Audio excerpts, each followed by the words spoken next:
Halo semuanya, balik lagi sama saya ya, Wreda Dirawan. Pada kesempatan video kali ini saya akan membahas Geometric Mean Return.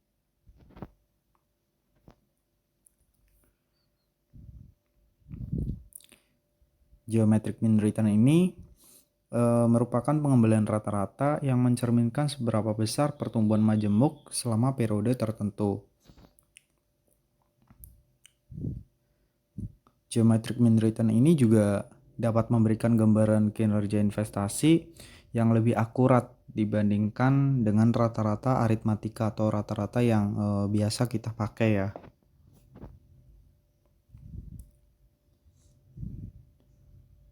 Geometric Mean Return ini juga digunakan oleh investor jangka panjang untuk melakukan penilaian terkait dengan konsistensi dan stabilitas dari tingkat pengembalian atau tingkat keuntungan yang didapatkan.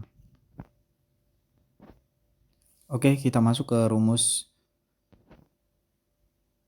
Rumusnya yaitu akar pangkat N dari kurung buka 1 ditambah R1 kurung tutup kemudian dikali kurung buka 1 plus R2 kurung tutup dikali seterusnya ya sampai dengan 1 plus Rn. Kemudian jika sudah kita kurangi 1. Nah, untuk keterangannya R itu tingkat pengembalian atau return. Kemudian N itu jumlah periode. Jadi kalau misal kita pakai sampai 5 periode ya R-nya itu sampai R5 gitu. Dan pangkatinnya juga pangkat 5 ya. Oke.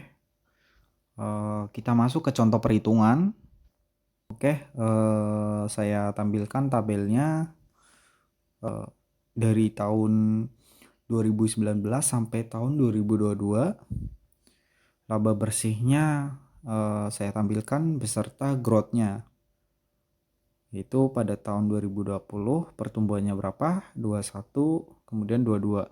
Nah, rumus atau formulanya kan akar pangkat N dari tadi yang sudah saya jelaskan ya, 1 plus R1 kemudian dikali 1 plus R2 dan seterusnya sampai 1 plus Rn. Kemudian setelah itu kita kurangi 1.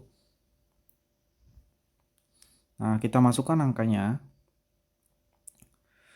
di mana untuk pertumbuhannya kan kita pakai 3 tahun periodenya ya, tahun 2020, 21 sama 22.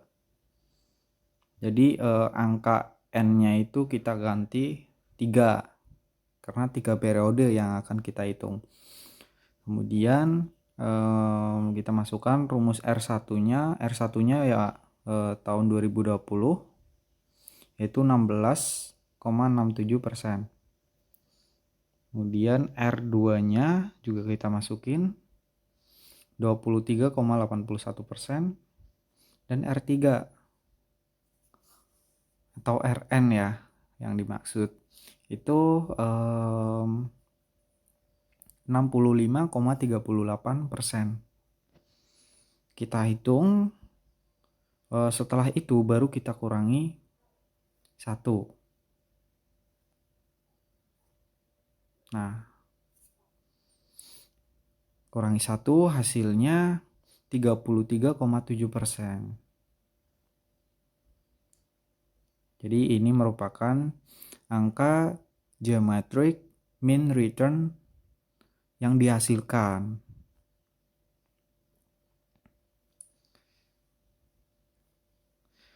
Nah, kita bandingkan nih dengan rata-rata aritmatika atau yang umum atau yang biasa digunakan ya.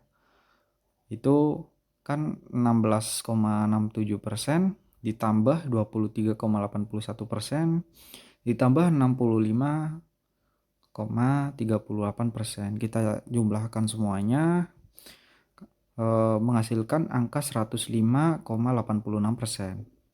Nah, setelah itu kita bagi 3 nih. Kan, kalau misal kita mau ngitung rata-rata ya, kita bagi sesuai dengan data yang tersaji kan. Nah, itu, rata-rata yang biasa kita pakai atau rata-rata aritmatika. Hasilnya 35,3%. Tentu, untuk, hasil rata-rata aritmatika ini kan lebih tinggi dibandingkan dengan rata-rata geometrik yang kita hitung. Makanya lebih disarankan melakukan perhitungan terkait dengan investasi yang akan kita lakukan selama beberapa periode tertentu. Itu kita lebih cocok pakai rata-rata geometrik karena lebih menggambarkan data yang sebenarnya ya, lebih relevan juga kalau misal kita membagi rata-rata secara umum ya itu hasilnya masih masih ambigu sih, masih jomplang. Nah, perhitungannya seperti ini ya. Ini saya tampilkan juga perhitungan secara Excel biar teman-teman tahu.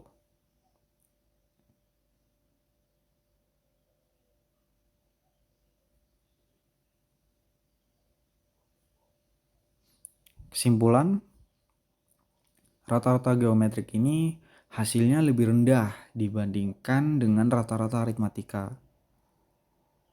Rata-rata geometrik juga memberikan hasil yang lebih akurat saat pertumbuhan dari suatu indikator memiliki fluktuatif yang tinggi. Jadi contohnya kalau misal rata-rata aritmatika itu salah satu pertumbuhan ada yang mengalami lonjakan, itu kan akan kebagi rata tuh. Nah, kalau misal di geometrik itu enggak, dia lebih akurat.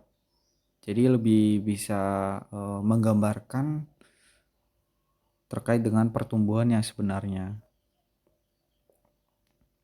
Oke, sekian dulu pembahasan mengenai geometric mean return atau rata-rata geometrik dari suatu perhitungan terkait dengan keuntungan ya. Mungkin kurang lebihnya seperti itu. Sekian dan terima kasih.